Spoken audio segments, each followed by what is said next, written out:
Hello everyone, and welcome to my hobby. The comic book I'm looking at right here is Wolverine the Long Night, issue number 4. Now, this is an adaptation of a podcast, and I know nothing about the podcast, had no idea there was a podcast about this, but I wanted a Wolverine comic, and this looked interesting. It takes place in Alaska, where I grew up, and I thought that's really dope. Wolverine in Alaska in the wilderness, in the unforgiving wilderness.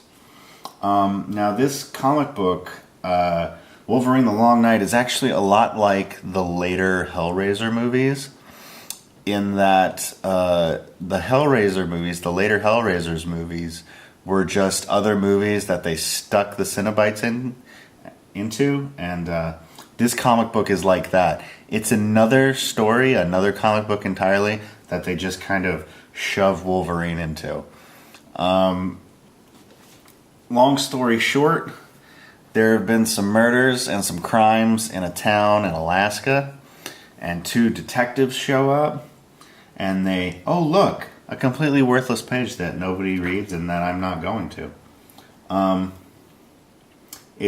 There are murders taking place in this small town, and these 2 detectives show up, suspecting that it may or may not be Wolverine.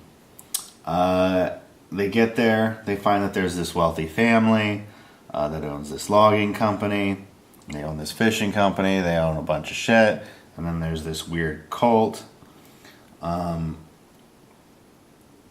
And in this town, women are dying. They think that it might be a bear. The locals think that it's a bear attacking people.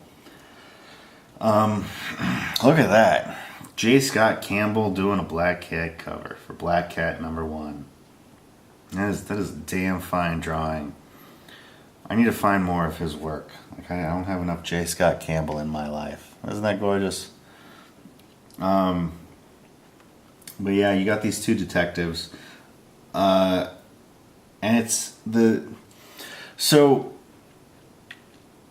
this is a good comic book. I wouldn't call it a Wolverine comic book. If you're looking for Wolverine doing cool stuff and there being a lot of action, that's not in this. As a matter of fact, there's very little action in this entire comic.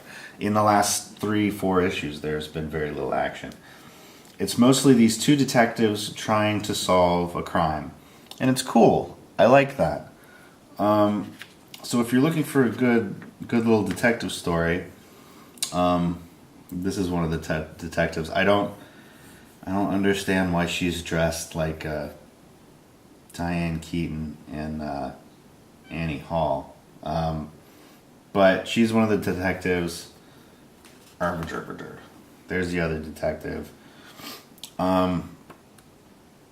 And they're trying to solve the mystery of these murders, and they're somehow tied into this crime of a boat in the Bering Strait that was abandoned except for one corpse, and how there might have been drugs on it. And Wolverine shows up occasionally. Like, they'll meet somebody and they'll be like, oh yeah, Wolverine saved us. It was the guy with the claws, and so on and so forth. I don't know much to say. The art is okay. It gets the job done, but I'm not overly into it. What do I say about this?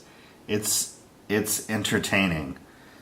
Here's an instance where this fisherman was like attacked by wolves, and Wolverine shows up to save him, and then Wolverine goes and talks to him, and he's relating the story to the police. And that's how he shows up. I don't think I can show any more of this for copyright, but he just shows up randomly. He shows up occasionally. He's in somebody's story in the background, but it's an entertaining mystery. I don't have a lot to say.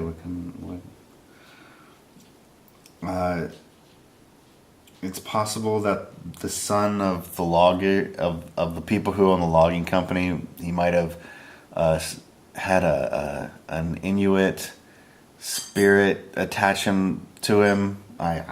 You know what? It sounds like I don't know what I'm talking about, because now that I think about it, I'm like, what the hell is the storyline for this? But it's a mystery. It'll make sense in the last issue. It's only 5 parts. If you want to check this out, I recommend it. It's a good read. The art's meh. Yeah, check it out. Anyway, subscribe. Take it easy. Bye.